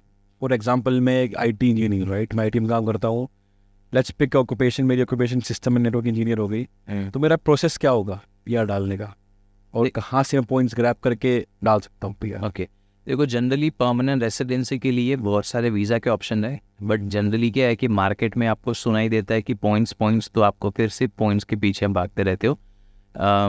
It happens a lot of time कि मेरे पास क्लाइंट कंसल्ट करने आता है कि मुझे ये पॉइंट्स टेस्टेड वीज़ा के बारे में जानना है, बट हम थोड़े क्वेश्चंस उनको पूछते हैं और हमें समझ आता है कि वो ऑलरेडी कोई और वीज़ा के लिए एलिजिबल है और उनमें उसमें पॉसिबिलिटी भी ज़्यादा है। And then we explain them and then they are like हमने तो ये ऑप्शन अभी तक सुना भी नहीं था, but it happens like that. But ultimately क्या होता है कि परमानेंट रेसिडेंसी में एक मेन ब्रांच है फैमिली माइग्रेशन, जिसमें parents visa, child visa, partner visa, ये वो होता है। जैसे कि पार्टनर वीज़ा, जैसे हमने बोला कि पार्टनर वीज़ा में इट हैपन्स कि गुड नंबर ऑफ टाइम्स उनको पता होता है कि हाँ मेरे पार्टनर ऑस्ट्रेलियन पीआर या सिटीजन है, तो पार्टनर वीज़ा करके एक ऑप्शन है। And that is comparatively easier option, क्योंकि उसमें आपको अपनी स्किल्स का कुछ कंसर्न होता नहीं है। आप सिर्फ ये प्रूव करो कि आपके क्वालिफाइड पार्टनर है जो पीआर या सिटीजन है, ऑस्ट्रेलियन सिटीजन है, एंड देन आप पार्टनर वीज़ा अप्लाई कर सकते हो। आपको रिलेशनशिप प्रूव करनी है ऐसा कुछ, तो that is much more easier option. और वो 90% टाइम्स में क्लाइंट को पता होता है, 10% टाइम्स में भी उनको हार्डली ऐसा होता है जो नहीं पता होता है। तो चलो वो तो अच्छी बात है। इसके अलावा थोड़े remaining relative visa, career visa, ये भी ऑप्शन है, बट वो बहुत लिमिटेड केसेस में होता है। दूसरी कैटेगरी होती है वो है स्किल्ड स्ट्रीम। स्किल्ड स्ट्रीम मतलब आप प्रूव करो कि आप स्किल्ड हो, जिसकी ऑस्ट्रेलिया में शॉर्टेज है, जैसे स्किल्स की शॉर्टेज है, तो गवर्नमेंट आपको परमानेंट रेसिडेंसी ऑफर कर सकता है। उसमें 4-5 कैटेगरी है। एक है पॉइंट टेस्टेड वीज़ाज, जिसमें 189, 190, 491 वीज़ाज हैं। मोस्ट ऑफ व्यूअर्स ने जो ऐसे कोई वीज़ा देख रहे हैं उनको पता होगा। दूसरी कैटेगरी है एम्प्लॉयर स्पॉन्सर्ड वीज़ा, जिसमें आपके पास अगर ऐसी कोई स्किल है जो एम्प्लॉयर, जो बिजनेस में जहाँ पर आप काम कर रहे हो वहाँ पर शॉर्टेज में, और एम्प्लॉयर बोले कि हाँ मुझे आपको स्पॉन्सर करना है बिकॉज मुझे यहाँ पर लोकल मार्केट में कोई ऐसा मिल नहीं रहा है क्वालिफाइड, तो then employer sponsored visa is one of the good option as well, तो जिसमें आप पीआर के ऑप्शंस देख सकते हो। तीसरी कैटेगरी है, उसको बोलते हैं ग्लोबल टैलेंट वीज़ा, जिसमें अगर आप प्रूव करो कि यू आर हाईली टैलेंटेड, आपकी नेशनल इंटरनेशनल रेपुटेशन है जहाँ पर भी आप काम कर रहे हो, आपने बहुत कुछ एडवांस रिसर्च करी है, कुछ पब्लिकेशंस अच्छे खासे करे हुए हैं, कुछ आपका स्टार्टअप है जो अच्छा कुछ ग्रोन करा हुआ है, तो उस केसेस में global talent is another program. उसमें एक और उसी के एक पार्ट है डिस्टिंग्विश्ड टैलेंट प्रोग्राम, जिसमें अगर आप फॉर एन एग्जांपल एक्टर हो, क्रिकेटर हो, तो ऐसा कुछ अगर आप सेलिब्रिटी बड़े हो तो वो भी उस तरीके से भी आप पावर रेसिडेंसी ले सकते हो। उसके अलावा बिजनेस इनोवेशन प्रोग्राम है, जिसमें अगर आपके पास बिजनेस एक्सपीरियंस है तो आप परमानेंट रेसिडेंसी ले सकते हो। या तो आप इन्वेस्टमेंट करो यहाँ पर, या तो आप बिजनेस करो यहाँ पर, लेकिन उसके लिए पास में आपके पास बिजनेस ओनिंग या तो इन्वेस्टमेंट का एक्सपीरियंस होना चाहिए, वैसा कुछ। ये 4 कैटेगरी है मेनली, बट उसमें से सबसे ज़्यादा जिसकी प्लेसेस गवर्नमेंट ने एलोकेट करी हुई है वो है स्किल्ड वीज़ा, जो पॉइंट टेस्टेड वीज़ा है, एंड दूसरा जो एम्प्लॉयर स्पॉन्सर्ड वीज़ा है, उसमें कोटा ज़्यादा होता है, क्योंकि बिजनेस स्ट्रीम में इतने सारे बिजनेस ओनर्स होते हैं जो माइग्रेट करने का सोच रहे हो। सेम वे ग्लोबल टैलेंट में टैलेंटेड स्ट्रीम का कोटा कम है, तो मतलब बहुत सारे लोग स्किल्स लेके उतना टैलेंट दिखा के नहीं आ सकते। तो मेनली एम्प्लॉयर स्पॉन्सर्ड है, जिसमें मिनिमम 2 साल का एक्सपीरियंस प्लस रिलेवेंट क्वालिफिकेशन आपको चाहिए। अगर क्वालिफिकेशन रिलेवेंट नहीं है आपके पास अगर, तो उसमें अगर आपके पास ज़्यादा एक्सपीरियंस है तब भी आप क्वालिफाई हो सकते हो, बट आपको मेनली एम्प्लॉयर चाहिए जो स्पॉन्सर करने के लिए रेडी है। The good thing with employer sponsored visa is that, जैसे कि आपको अनलाइक पॉइंट्स टेस्टेड वीज़ा, उसमें आपको पॉइंट्स के पीछे भागना है, ज़्यादा पॉइंट्स करो, स्टेट स्पॉन्सरशिप के पास पीछे भागो, उनकी जो रिक्वायरमेंट्स वो मीट करो। एम्प्लॉयर स्पॉन्सर्ड में वो नहीं है, आपके पास मिनिमम 2 साल का एक्सपीरियंस है, रिलेवेंट क्वालिफिकेशन है, तो एंड एम्प्लॉयर अगर वो स्पॉन्सर करने के लिए रेडी है तो then that is the best way, आप एप्लीकेशन स्ट्रेट अवे डाल सकते हो। बाकी जो पॉइंट्स टेस्टेड वीज़ा है उसमें मिनिमम रिक्वायरमेंट 65 पॉइंट्स की होती है, लेकिन जनरली आपको ज़्यादा पॉइंट्स करने होते हैं, बिकॉज जनरली गवर्नमेंट बोलता है कि हमें मान लो 50,000 लोगों को PR देनी है इस साल में, लेकिन 100,000 200,000 people are applying for permanent residence, तो गवर्नमेंट इज़ लाइक हम हर एक को तो PR दे नहीं पाएंगे। नहीं तो ये होगा कि यहाँ पर 2 लाख लोग आ गए PR लेके, तो फिर यहाँ पर उनको जॉब्स नहीं मिलेगी, जो हमारा पीछे क्वेश्चन था कि भाई कनाडा में ऐसा कुछ हो रहा है, क्योंकि वहाँ पर ज़्यादा लोगों को माइग्रेशन का ऑप्शन दे रहे हैं। यहाँ पर लिमिटेड, गवर्नमेंट कभी भी ऐसा नहीं करता कि पूरा ओपन कर देता है प्रोग्राम, है ना। तो पॉइंट्स टेस्टेड में ये है कि आपको पॉइंट्स के पीछे भागना है, 65 मिनिमम रिक्वायरमेंट्स है, लेकिन मार्केट में अगर किसी के पास 80 है 90 है तो आपको उतने पॉइंट्स करने पड़ेंगे तभी आपका सिलेक्शन होगा, वैसा कुछ। बट हाँ, अगर आपकी स्किल्स यहाँ पर हाई शॉर्टेज में है, अगर आपकी कंपटीशन कम है तो इट बिकम्स ईजियर। अगर आपकी कंपटीशन ज़्यादा है, जैसे IT ऑक्यूपेशंस में बहुत सारे लोग अप्लाई करते हैं, तो फिर उसमें आपको एक्सपीरियंस अच्छा खासा चाहिए, अच्छे खासा पॉइंट्स चाहिए, तो आपका कुछ ना कुछ कई तरीके से सेट हो सकता है। अगर कुछ नहीं होता है तो जैसे मैंने बोला, आप एम्प्लॉयर स्पॉन्सरशिप का ऑप्शन देख सकते हो। इट्स एन एंडलेस टॉपिक, इस पर बहुत सारी हम बात कर सकते हैं। तो you give a very good brief कि जिनको बिल्कुल नहीं पता कि PR का सिनारियो क्या, उनको समझ आएगा कि क्या क्या पैथवेज हैं, क्या क्या अलग अलग वीज़ाज़ हैं। तो there is a very famous myth around कि नर्सेज की PR बहुत आसान है यहाँ पे। देखो, जनरली मैं ये बताऊंगा कि PR आसान भी है और PR उतना डिफ़िकल्ट भी है। वो डिपेंड करता है कि आप पाथवे कौन सा सिलेक्ट करते हो। अगर आप राइट पाथवे पर चलोगे, यहाँ पर आप आते हो, फॉर एन एग्जांपल हम जनरली हर एक क्लाइंट्स को अभी मार्केट में बोल रहे हैं कि आप एक बार एजेंट को कंसल्ट करो, आप एक बार पाथवे समझ लो कि कैसा परमानेंट रेसिडेंसी का पाथवे होता है। अगर आपको पाथवे पता है, आप उस ओरिएंटेशन, उस डायरेक्शन में चलोगे तो आपके लिए वो ईजी हो जाएगा। बट अगर आप पाथवे को नहीं फॉलो कर रहे हो, आपने यहाँ पर कोर्स लेके आ गए, आपने कोर्स फिनिश कर लिया, फिर जाके आप एजेंट को मिलने जाते हो और एजेंट बोलते हैं फॉर एन एग्जांपल कि हाँ आपने जो करा है उसका तो कोई ऐसा स्कोप है नहीं है यहाँ पर ऑस्ट्रेलिया में, तो देन फिर आपको कुछ और में भी स्टडी करना पड़े PR के लिए, कुछ और आपको मेहनत करनी पड़े, तो आपका वो डिले भी हो जाता है, कॉस्टिंग भी बढ़ जाती है, वैसा कुछ।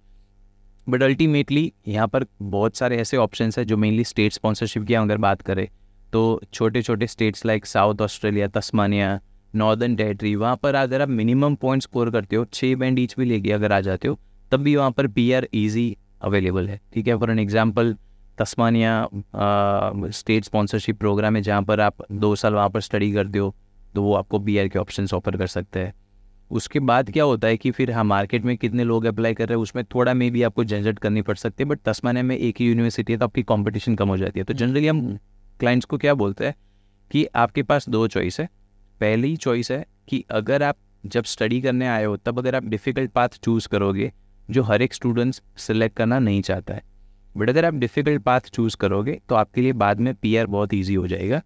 या तो फिर आप अभी ईजी पाथ पे लो, मतलब कि आप कॉमन कोर्सेस लो, या तो आप जहाँ पर भीड़ भाड़ में लोग होते हैं, फॉर एग्जांपल मेलबर्न, सिडनी, वहाँ पर यूनिवर्सिटीज़ ज़्यादा है, मतलब स्टूडेंट्स ज़्यादा होंगे, मतलब आपको कम्पीट ज़्यादा लोगों से करना पड़ेगा। तो आप अभी इजी ऑप्शन लोगे। इजी किस तरीके से कि यहाँ पर प्राइवेट कॉलेजेस आपको बहुत सारी मिलेगी मेलबर्न में या तो सिडनी में फॉर एन एग्जांपल, तो वहाँ पर थोड़ा स्टडी कॉम्प्लेक्सिटी कम होती है, assignment based, online based paper exam ये वो होता है, अटेंडेंस को उतना कंसर्न होता नहीं है, फॉर एग्जांपल फीस भी कम होती है प्राइवेट कॉलेजेस में। तो उस तरीके से ईजी कि आपको एफोर्डेबिलिटी इन अ वे ज़्यादा हो जाती है। अगर आप यूनिवर्सिटी में जाओगे फीस भी आपकी डबल के अराउंड होगी, थिंग्स लाइक दैट। तो अगर आप अभी इजी पाथवे चूज़ करोगे तो उसके बाद आपके साथ इजी पाथवे चूज़ करने वाले 70-80% होगी, तो बाद में आपको कम्पीट भी उतने लोगों से करना पड़ेगा जब PR एप्लीकेशन डाल रहे हो। बट अगर आप अभी डिफ़िकल्ट पाथ चूज़ करोगे तो आपके लिए बाद में कंपटीशन 10-20% होगी। फॉर एन एग्जांपल आप ऐसे कोई कोर्स चूज़ कर रहे हो जिसमें शॉर्टेज ज़्यादा है बट कम लोग अप्लाई कर रहे हैं PR, या तो आप ऐसे स्टेट्स टारगेट करो जहाँ पर कम बंदे जाना चाहते हैं, तो उस स्टेट्स में आपको स्पॉन्सरशिप बहुत इजीली मिल जाएगी। तो उन लोगों के लिए बहुत इजी पाथवे, डिफ़िकल्ट पाथवे उन लोगों के लिए कि जो अभी ऐसा कुछ करना नहीं चाहते, उनको कि चलो ऑस्ट्रेलिया में आए ऐसे ही कुछ कमाते हैं, कुछ वीज़ा की कंडीशन का कुछ फिक्र ना करे ये वो, तो बाद में उनका फिर मान लो वीज़ा रिफ्यूज़ कैंसिल होता है, फिर उनको उतनी ज़्यादा झंझट करनी पड़ती है, उसको आप सिचुएशन को बैक नॉर्मल भी में भी ना ले पाओ, थिंग्स लाइक दैट। तो उनके लिए पाथवे डिफ़िकल्ट भी हो जाता है। जैसे बहुत सारे क्लाइंट्स आते हैं जो बोलते हैं मैं यहाँ पर 2008 से हूँ, 2010 से हूँ, अभी तक PR मेरा हुआ नहीं है, प्लीज़ देख लो। एंड अभी के लिए वो बोल रहे हैं कि हमें रीजनल वीज़ा भी मंजूर है, कुछ भी ना कुछ करवा लो, रीजनल वीज़ा में और 2-3 साल 4 साल रीजनल में रहेगी, फिर जाके PR, मतलब उनका 15 साल का पाथवे हो गया in a way. But that is mainly because उन्होंने पहले से अच्छा पाथवे फॉलो नहीं करा, इसलिए उनके कंसर्न्स, या तो उन्होंने पाथवे फॉलो करा है बट कई बार वेरी अनलाइकली, बट हाँ लक कई बार आपको हेल्प नहीं कर रहा है, ऐसे भी सिचुएशन होती है कई बार, मैंने ये नोटिस करा हुआ है, बट वो बहुत रेयरली होता है। अगर आप हार्ड वर्क करते हो आप कुछ न किसी तरीके से हो ही जाता है। तो before PR you come on a visa, let's take student visa. तो how to convert tourist to a student visa? Is it legal to do? क्योंकि अभी बहुत ट्रेंड में है, रिसेंटली मैंने देखा है कि जब सुनने में आया कि स्टूडेंट वीज़ा बहुत मुश्किल हो गए हैं, तो लोगों ने जुगाड़ तगाड़ से टूरिस्ट वीज़ा लेके आ रहे हैं, देन दे आर कन्वर्टिंग और planning to convert to it. तो इज इट लीगल और इसका प्रोसेस क्या होता है कन्वर्जन का पूरा? देखो जनरली विजिटर वीज़ा या तो टूरिस्ट वीज़ा से अगर आपको स्टूडेंट वीज़ा कन्वर्ट करना है तो इट्स टोटली लीगल, अनलेस कि आपके विजिटर वीज़ा में एक कंडीशन होती है नो फर्दर स्टे। अगर वो कंडीशन है तो आप यहाँ पर आके कोई वीज़ा अप्लाई नहीं कर सकते हो, मतलब very limited visas you can apply but not a student visa for an example. तो वैसे केसेस में आपको ओवरसीज ही जाना पड़ेगा, बट अदरवाइज आपके पास टूरिस्ट वीज़ा है तो आप उसको कन्वर्ट करके स्टूडेंट वीज़ा एप्लीकेशन, या तो अगर आप कोई और वीज़ा भी एलिजिबल होते हो तो हर एक वीज़ा आप एज लॉन्ग एज आप एलिजिबल हो आप डाल सकते हो। वीज़ा ग्रांट गवर्नमेंट करेगा नहीं करेगा वो SSR के ऊपर है, एंड वो आपकी प्रोफाइल के ऊपर डिपेंड करता है, क्योंकि आपको ये प्रूव करना है कि मैं यहाँ पर जेन्युइन टेम्पररी एंट्रेंट हूँ। GT क्राइटेरिया है जिसको गवर्नमेंट अभी प्लान कर रहा है कि थोड़ा हम चेंजेस उसमें डाले, but ultimately as of now the criteria कि आप जेन्युइन टेम्पररी एंट्रेंट हो, मतलब आप यहाँ पर जेन्युइनली सिर्फ टेम्पररी स्टे करोगे और उसके बाद आप वापस इंडिया चले जाओगे। तो वो आपको कन्विंस उनको करवाना पड़ेगा कि मेरे ये फैक्टर है इंडिया में, for an example I have a good property, मेरी इकोनॉमिक सिचुएशन बहुत अच्छी है, यहाँ पर मुझे जेन्युइनली ये कोर्स करके वापस ही जाना है, ये वो करके। तो as long as case officer is satisfied वो आपका वीज़ा ग्रांट कर सकता है, but it's totally genuine.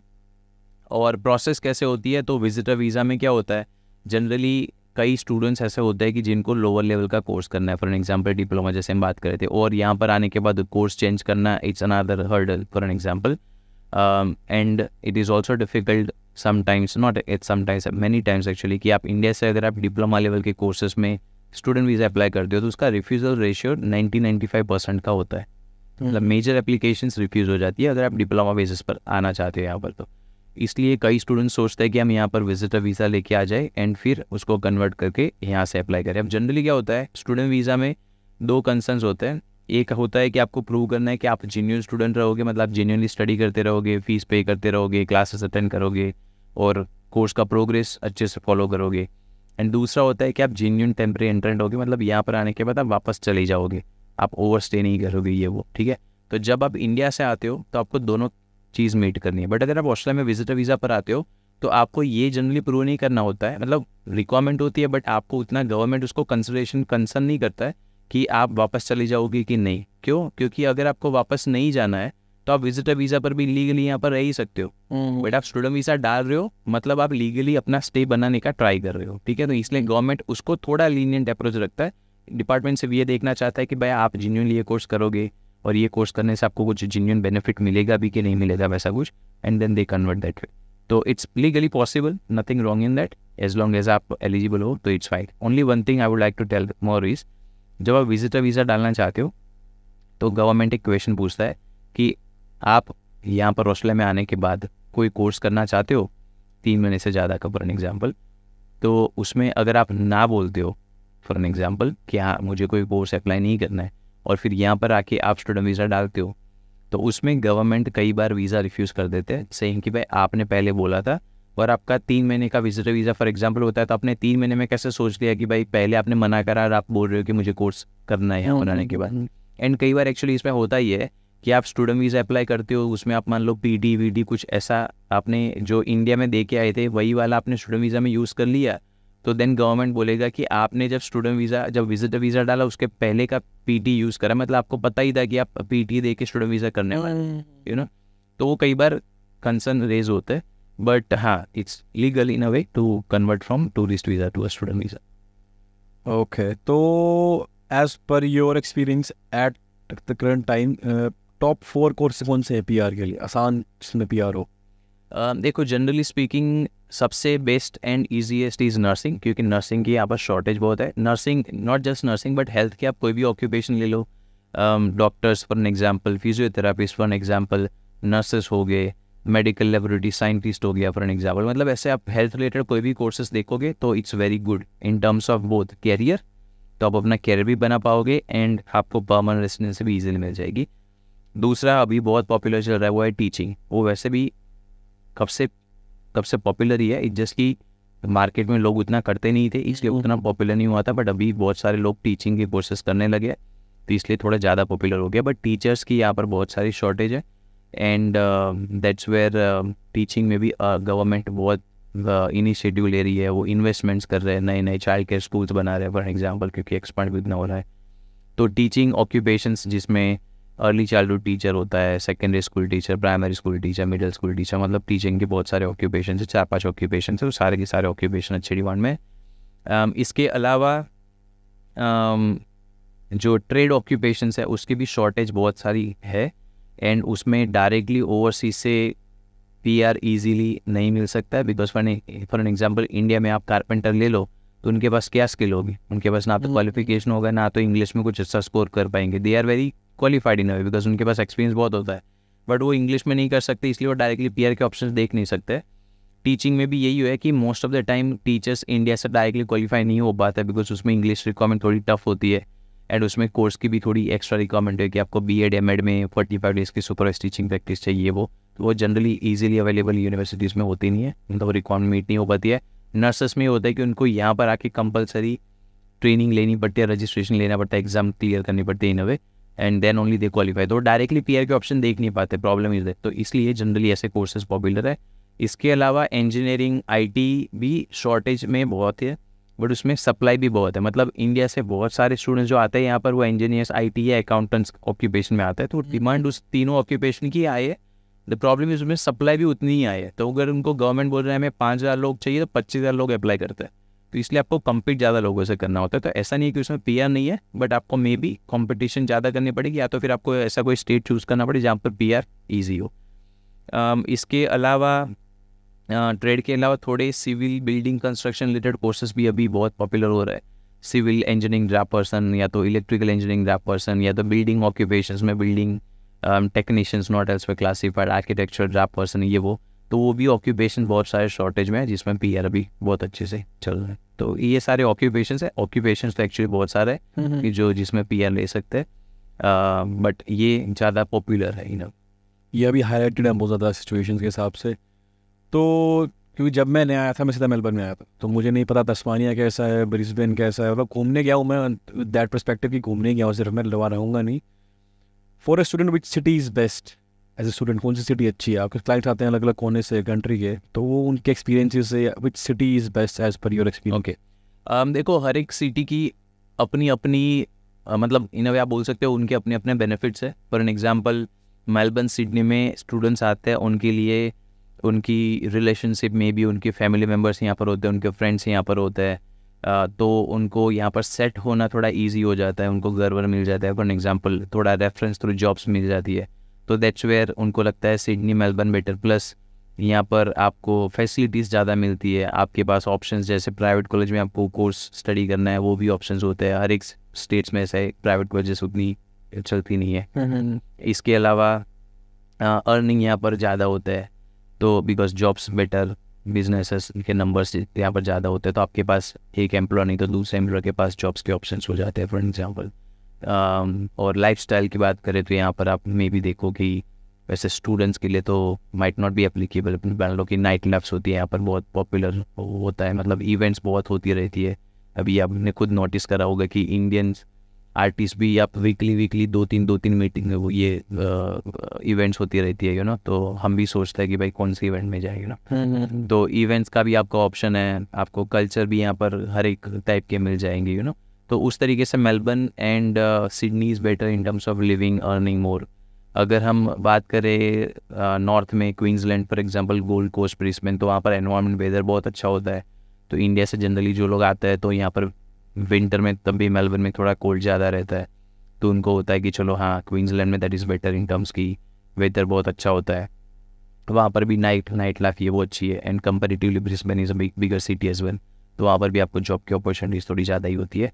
Darwin जो है उसमें मैं बोलूँगा परमानेंट रेसिडेंसी के हिसाब से it's better, northern territory entire state, but living standards के हिसाब से बिकॉज जब जैसे हम बात करते हैं कि एबोरिजिनल वहाँ पर ज़्यादा रहता है, प्लस वहाँ पर थोड़ा क्राइम रेशियो कंपेयर टू दूसरे स्टेट से वहाँ पर ज़्यादा है, और वहाँ पर हमारी कम्युनिटी के लोग कम रहते हैं, तो that becomes bit difficult. Plus employment opportunities उतनी ज़्यादा नहीं है, एंड दैट्स वेयर ये भी चीज़ें स्टेट गवर्नमेंट्स को पता है वहाँ पर, इसलिए ही उनका माइग्रेशन प्रोग्राम वहाँ पर ईजी हो रखता है कि जिससे कि वो लोगों को अट्रैक्ट कर पाए। हमारे रेसिडेंसी थोड़ी ईजी, तो परमानेंट रेसिडेंसी के हिसाब से अगर बात करें तो northern territory is very good, but बाकी लिविंग स्टैंडर्ड्स या तो जॉब स्टैंडर्ड्स वो उसमें थोड़ा प्रॉब्लम होता है। उसके अलावा फिर पर्थ है, Perth it's better in terms की वो थोड़ा इंडिया से ज़्यादा क्लोज है, वहाँ पर माइनिंग इंडस्ट्री इंजीनियरिंग काम ज़्यादा होता है, इंफ्रास्ट्रक्चर बिल्डिंग रिलेटेड काम ज़्यादा है वहाँ पर, तो अगर आपकी कोई ऐसा कोई डोमेन है तो उस चीज़ों के लिए वो बेटर है। उसके अलावा वहाँ का एनवायरनमेंट भी much more better in compare to मान लो मेलबर्न या सिडनी को आप देखो, बिकॉज यहाँ पर अगेन विंटर्स थोड़े हार्श होते हैं। एडिलेड जो है उसमें छोटा टाउन है, हमने ये देखा है कि कई बार हमारे मेलबर्न के क्लाइंट्स फॉर एग्जांपल उनका रीजनल वीज़ा लगता है, वो रीजनल में मूव होने के लिए मान लो एडिलेड मूव हो जाते हैं, फिर वो बोलते हैं कि हमें तो यहाँ पर बहुत अच्छा लगता है, पीसफुल लाइफ है, शांति है, फटाफट कम्युनिकेशन, जॉब पर जाना है 10 मिनट 15 मिनट, अगर एक पॉइंट से दूसरे पॉइंट एक मान लो एंड में भी नॉर्थ एडिलेड से साउथ एडिलेड में भी जाना है तो हार्डली 25 मिनट 30 मिनट में मान लो पहुँच जाते हैं। जो मेलबर्न में अगर आपको जाना है तो आपको 1.5 घंटा 2 घंटा भी लग सकता है ना।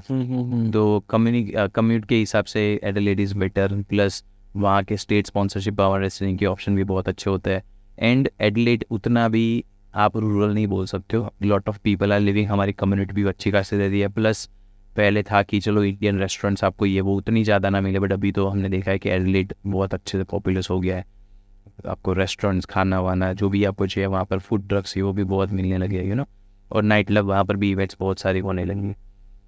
उसके अलावा कैनबेरा में ठंड ज़्यादा है, बट अदरवाइज स्टेट नॉमिनेशन का प्रोग्राम अच्छा खासा चलता है, एंड वहाँ पर जो सिटी है उसको डिज़ाइन बहुत बढ़िया से करा हुआ है। तो कई क्लाइंट्स हमारे अगेन जो जाते हैं वहाँ पर तो वो बोलते हैं कि नहीं इट्स गुड, जैसे आप बोल रहे थे कि I like people generally work culture जहाँ पर लोकल्स ज़्यादा होते हैं, तो दैट्स गुड, वहाँ पर गवर्नमेंट जॉब्स ये वो ज़्यादा होती है यू नो, तो that way also it is good.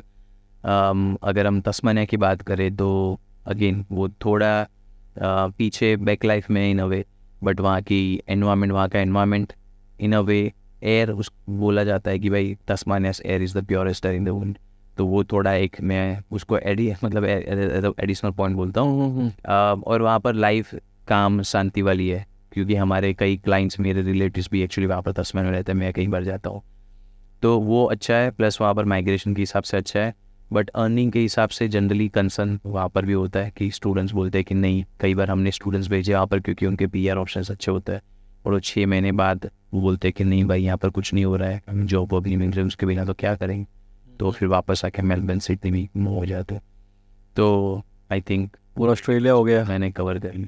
Tasmania is to me Kashmir of Australia, क्योंकि मैं इंडिया गया और कश्मीर देखा है मैंने, and it's very beautiful man, मतलब बहुत ज़्यादा सुंदर है। उसमें अलग अलग टाइप, अगर आप मंथली में आप देखो आई थिंक जुलाई अगस्त में अलग टोटली एनवायरनमेंट होता है, 2-4 महीने के बाद आपको कुछ अलग ही वहाँ पर दिखेगा यू नो, तो आई थिंक हाँ एनवायरनमेंट के हिसाब से इट्स वेरी गुड, बहुत अच्छी ब्यूटीफुल सुंदर बहुत सुंदर। तो let's talk about business part of migration, जिसके बारे में मैं बहुत क्यूरियस हूँ, क्योंकि माइग्रेशन की मैंने बातें कर ली, बहुत सबके फैक्ट्स क्वेश्चंस पूरे हो गए। How does an agent makes money? देखो generally speaking there are multiple ways. For an example migration में स्टूडेंट आते हैं या माइग्रेंट्स आते हैं जो बोलते हैं कि हमें यहाँ पर वीज़ा प्रोसेस करवानी है, तो उसमें भी अलग अलग टाइप की सर्विसेज होती है, मान लो स्किल्स असेसमेंट हो गया या तो डिफरेंट टाइप के वीज़ास होते हैं। And generally speaking if any student is coming in Australia, it happens कि उनको मान लो स्टूडेंट वीज़ा करना है, तो होपफुली चलो वो तो इंडिया से करके आते हैं, उसके बाद उनको टेम्प्रेरी वीज़ा करना है, अभी के लिए तो चलो 5 साल का टेम्प्रेरी वीज़ा मिल रहा है, तो द गुड थिंग इज़ कि चलो उनके लिए कि उनको एक बार 485 का स्पेंड करना पड़ता है, फिर होपफुली 5 साल के में कुछ ना कुछ PR के ऑप्शन वो देख लेंगे, तो मान लो उनको TR में स्पेंड करना पड़ा और PR में स्पेंड करना पड़ा। तो जनरली PR कंसल्टिंग जो भी सर्विसेज होती है, तो आप business is service based business, मतलब जितना नॉलेज आप शेयर कर सकते हो उतना आपके लिए बेटर है, जितना आप एक्सपर्ट हो उतना आपको वैल्यू करेंगे clients. It's not just about filling out the forms, because lot of times actually client askers कि भाई आप इतने ज़्यादा क्यों चार्ज करते हो। फॉर एन एग्जाम्पल फॉर्म्स तो मैं भी भर सकता हूँ, फॉर एन एग्जाम्पल डॉक्यूमेंट्स मेरे ही आप सबमिट करोगे, आप कुछ अपने साइड से थोड़ी बना के देंगे for an example, but actually ultimately हम ये रेगुलरली काम करते हैं, तो वी नो कि कौन से डॉक्यूमेंटेशन फॉर एग्जाम्पल सबमिट करने चाहिए, कौन सा नहीं करने चाहिए, कौन से डॉक्यूमेंट्स को किस तरीके से सबमिट करना है। तो वो सारी चीज़ें हेल्प करती है। एंड प्लस द एडवाइस जैसे पाथवे आपको सेट करके दिए, तो that's the most important thing. कई बार ये होता है कि आपको लगता है कि आप इस स्टेट में एलिजिबल आपने डाला, but there might be other 2-3 state जहाँ पर आप एप्लीकेशन डाल सकते थे लेकिन आपने डाला नहीं, आपका सिलेक्शन नहीं हो रहा है, दूसरे लोग सिलेक्शन होके बैठे हैं, PRB उन्होंने डाल दिया for example, you know. Anyway, coming to the point, coming to the income, तो सर्विसेज में अभी तक ये होता था कि वो कोई भी स्टूडेंट आता है 3-4 सर्विसेज लेते थे कि उनको मान लो 485 डाल दिया, फिर कुछ नहीं हुआ तो उन्होंने वापस स्टूडेंट वीज़ा डाल दिया, फिर जाके वो PR डाल रहे हैं, तो मतलब 3-4 सर्विस उनकी हो जाती है इन अ वे। तो अकॉर्डिंगली उसमें से जो भी सर्विसेज डिपेंडिंग ऑन जितनी कॉम्प्लेक्सिटी होती है सर्विस की, अकॉर्डिंगली हम चार्ज करते हैं, तो दैट इज़ वन सोर्स। उसके अलावा फॉर एन एग्जाम्पल जो एजुकेशन है जो इसमें स्टूडेंट्स हम प्लेस करता है, तो because we are referring students to the universities, तो हमारा उनका टाइप होता है, तो हमें उनसे एज अ रेफरल बोनस या तो कमीशन बोल सकते हो, तो वो हमें मिलता है, तो that is again a good source of income. उसके अलावा हम हर एक एजेंट के लिए ज़रूरी नहीं है, बट हमारी ब्रांड बड़ी है, हम ट्राई कर रहे हैं कि जितने भी हम क्रॉस सेलिंग सर्विसेज ऑफर कर सकते हैं हमारे क्लाइंट्स को, मतलब काइंड ऑफ अ पैकेज कि आप एक जगह पर जा रहे हो, आपको माइग्रेशन रिलेटेड सारी सर्विस मिलती है। फॉर एग्जांपल हम PT कोचिंग देते हैं, तो that is also a source of income for us. IELTS coaching देते हैं for example. We also have a health cover policy जिसमें हमें कमीशन मिलता है फॉर एग्जांपल। उसके अलावा professionally program IT engineering accountants के लिए होता है, उसमें भी it's like a program we are offering to the student in a way, तो हमें कॉलेज वाले कमीशन देते हैं। उसके अलावा हम पुलिस चेक्स ऑफर करते हैं सर्विसेज फॉर एग्जांपल। बट जो ये सब्सिडरी सर्विसेज बोली है वो हर एक एजेंट ना भी दे रहा हो, but being our brand reputation in a way in the market, तो हमें ये मेक श्योर करना है कि क्लाइंट एक और चीज़ के लिए उनको ये ना हो कि वो अलग अलग जगह पर जाए और वो सर्विस ले, एक जगह पर उनको सारी सर्विसेज मिल जाए। तो लुकिंग एट दैट हम ये सारी सर्विसेज ऑफर करते हैं, तो मतलब multiple avenues depending on, and we try to cover जो भी माइग्रेशन का पॉसिबल हो सकता है, तो जहाँ से भी हमें रेवेन्यू मिलता है। And actually some services we are offering just so that कि हमें हमारे क्लाइंट को ये बेनिफिट लगे कि हाँ they are offering that kind of services, सब काम एक ही जगह पे हो जाएगा, सब काम एक ही जगह हो जाएगा। एक चीज़, दूसरी चीज़ फॉर एग्जांपल PT कोचिंग अगर हम दे रहे हैं, तो हम अभी to what I remember we are providing that as at a price of $99 for online coaching for example. $99 से ऑनेस्टली कुछ होता नहीं है टू बी ऑनेस्ट, जिस तरीके से एक्सपेंसेस हो रहे हैं। But again that $99 we consider in a way कि उससे फॉर एन एग्जांपल हमें एक लीड मिल रही है, ये branding it's a way of branding yourself, marketing भी हो रही है उससे। करेक्ट, मार्केटिंग भी हो रही है, एंड प्लस वो PT अगर कोई ले रहा है तो मतलब उसको कोई ना कोई वीज़ा डालना ही होगा, तो वो हमें वैसे भी लीड मिलती है, तो we try to get money from the other services for example, वैसा कुछ। तो ये मेनली एवेन्यूज हो सकते हैं। So you are an established business, right? Hozi is a very big name in Australia. But for a newcomer in this industry, how difficult it is the market? How is the current market at the moment? देखो generally अगर कोई new कमर आ रहा है तो उसके लिए multiple difficulties होगी। एक चीज़ है कि जो माइग्रेशन अपडेट्स है वो मे भी उनको पता नहीं होगा। कई बार ये भी होता है कि there are already migration agents कि जो इंडस्ट्री में थे 4-5 साल पहले, अगर उनको वापस घुसना है उनके लिए भी बहुत डिफ़िकल्ट हो जाता है, बिकॉज गवर्नमेंट की पॉलिसीज रेगुलरली अपडेट होती रहती है, तो अगर वो अपडेटेड नहीं है तो it becomes a lot of difficult, like उनके लिए डिफिकल्ट होती है, क्योंकि क्लाइंट भी उतना बिलीव नहीं करेंगे, क्योंकि उनको उतने ऑप्शंस नहीं पता होंगे, क्योंकि उनको 2 ऑप्शन उन्होंने बोला है, किसी और एजेंट से या उनके फ्रेंड ने बता दिया कि ये ऑप्शन आपको नहीं पता है, उनको होता है कि हाँ मेरे एजेंट को ये पता ही नहीं था, and that's why they think कि चलो let me go to some other agent, you know. तो अगर आप नई इंडस्ट्री में आ रहे हो तो आपके लिए क्या होगा कि आप ना तो मार्केट में लोगों को जानते हो, अगर जानते हो तो देन इट्स गुड, क्योंकि वो आप नेटवर्किंग थ्रू थोड़े क्लाइंट्स आप लाने का ट्राई कर सकते हो, क्योंकि generally because it's a service based industry आपको रेफरल्स बहुत हेल्प करता है। तो हमने ये देखा कि कई एजेंट्स घर बैठे बैठे बिजनेस करते हैं, but they do it just solely on the basis of doing the referrals, no marketing things like that. हाँ, नए एजेंट कोई आ रहा है तो मे बी उनको मार्केटिंग थोड़ा ज़्यादा करना पड़े, उसके एक्सपेंसेस यहाँ पर बहुत सारे हो जाते हैं। मार्केटिंग करने के बाद भी लीड्स आएगी नहीं आएगी दूसरी बात है, और वो अगर वो लीड आ रही है तो उसको आप अच्छे से सर्विस दे पा रहे हो नहीं, तो वो कंसर्न होता है। प्लस आने के बाद अगर जैसे एजुकेशन का आपने बोला कि यू नीड टाइप्स, तो आपको यूनिवर्सिटी टाइप्स इजीली मिलेंगे ही नहीं, तो जनरली दे गो बाई सब एजेंट्स की, जैसे पेरेंट्स एजेंट बड़े एजेंट्स होते हैं उनसे वो टाइप लेते हैं कि चलो हाँ हमें एग्रीमेंट देते हो तो हम थोड़ा कमीशन आपको डिस्ट्रीब्यूट करेंगे, थोड़ा हमें मिलेगा for an example. But ultimately इसमें आपको नेटवर्किंग बहुत अच्छा चाहिए, and brand value creates another importance.